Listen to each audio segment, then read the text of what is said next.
Good afternoon, Cross Timbers. Today is Wednesday, October 26, 2011.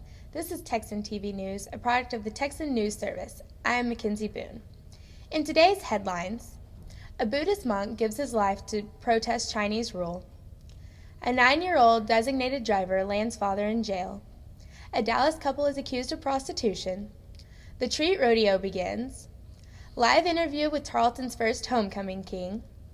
The Rangers in the World Series. And a special report fundraiser for Tarleton student's child. In international news, the Associated Press reports that a Tibetan Buddhist monk in Beijing has set himself on fire in protest over Chinese rule over the Himalayan region. Early Tuesday, the monk set himself ablaze outside a Tibetan monastery. The group said it was unable to confirm the monk's age or name. It was also unsure of his condition and whereabouts. At least 9 Tibetans and their late teens and 20s have self-immolated since March, with 5 or more of them dying from their injuries. All but one occurrence has been in Aba, a town in Sichuan. Most have been led by monks who are fiercely loyal to Tibet's exiled Buddhist leader, the Dalai Lama, who fled the Himalayan region in 1959. The Tibetan government has described these acts as tragic and calls for Beijing to open a dialogue on its policies in Tibet and traditionally Tibetan regions of western China. China's foreign ministry has condemned the immolations and accused the Dalai Lama's supporters of encouraging them. Last week, the ministry's spokesman, Zhang Yu, called such protest violence and terrorism in disguise. In national news, Orlando, Florida has charged Nathan Walter Sakinga of Wyoming with allowing his 9-year-old child to be a designated driver. Sakinga told the Florida highway troopers that he and his wife were under the influence of alcohol and instructed their son to drive the van. An Orange County Sheriff's deputy witnessed the van crash into a security gate armed bar, with the father in the passenger seat. Sakinga has been charged with felony child endangerment, and police did not report why the father was charged and not the mother. Another similar incident happened in Michigan earlier this month, on October the 8th. A Detroit area man had his 9-year-old daughter drive him to the store because he had been drinking. After being pulled over, the girl told police that her father had been drinking all night and that he had allowed her to drive before. The father was arrested and refused a breathalyzer test. He was charged with 2nd and 4th degree child abuse during an October 10th arraignment. He was also charged with being a habitual offender and could be sentenced up to 15 years in prison. In state news, the Associated Press reports that a Dallas area couple has been jailed in Houston and accused of forcing a Houston teen into prostitution.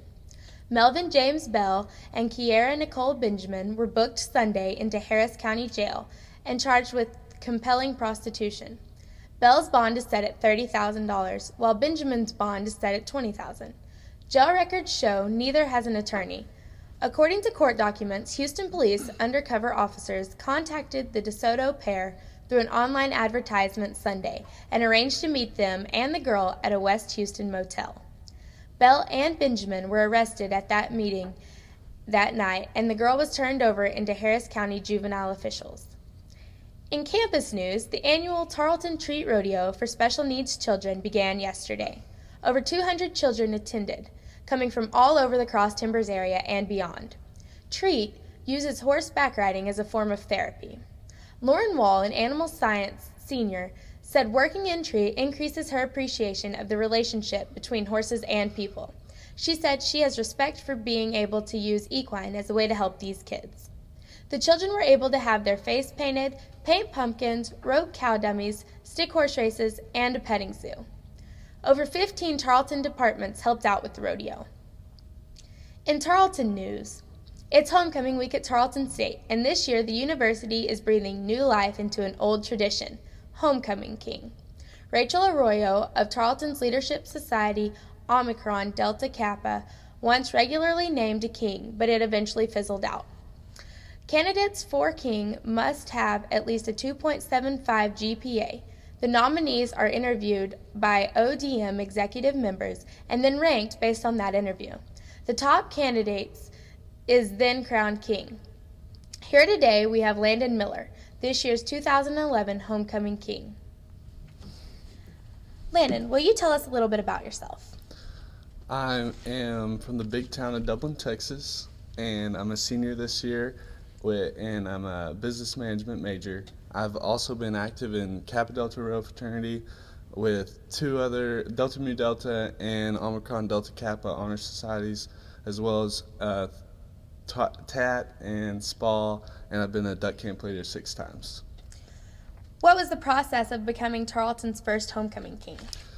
It's actually a school-wide vote, and the top 5 nominees get sent to an interview process, and throughout the interview they ask us specific questions and choose us through that. How did you think you did with the interview? I was a little nervous, to be completely honest. I was not prepared for the questions they were going to ask me, and it was also a panel, so I had to sit with, I think, 8 other people in there, and it was a little nerve-wracking. What will you be doing throughout homecoming? I'm not extremely sure on the exact things I will be doing, but I have talked with a few of the ODK members, and they told me I know I'm going to be in the parade, and I'll also be out there on the football game day whenever the queen is crowned. Okay, well, thank you, Landon, for your time, and good luck with homecoming. Thank you. This week in sports, the Rangers lead the World Series 3-2. Game 6 begins at 7 o'clock. If the Rangers win this game, they will win the World Series. And now a special report by one of Texan TV News' senior editor, Monica Pierce. A Tarleton student and Granbury resident, London Miner, is the mother of 3-year-old Orion, a small boy with a rare disease called ataxia. The word ataxia comes from the Greek word ataxis, meaning without order or incoordination.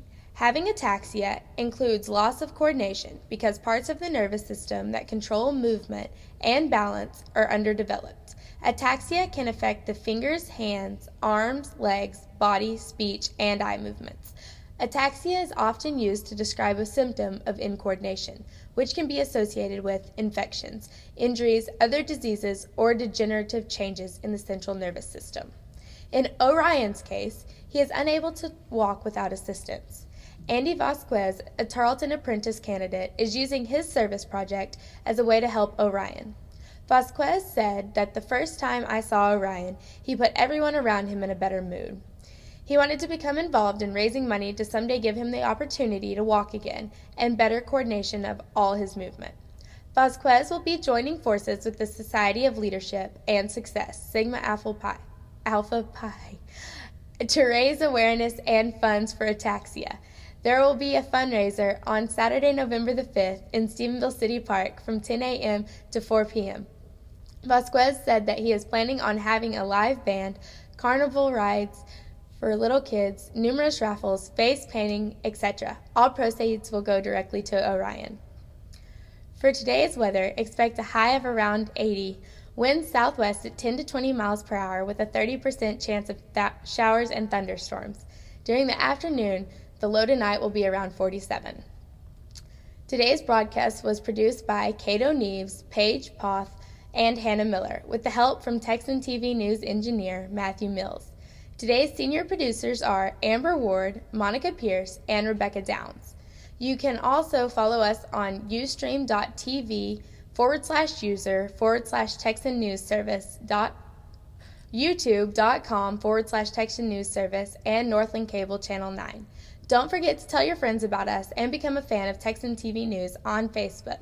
I am Mackenzie Boone. Tune in tomorrow for the latest news from the Tarleton State University campus in Stephenville, Texas.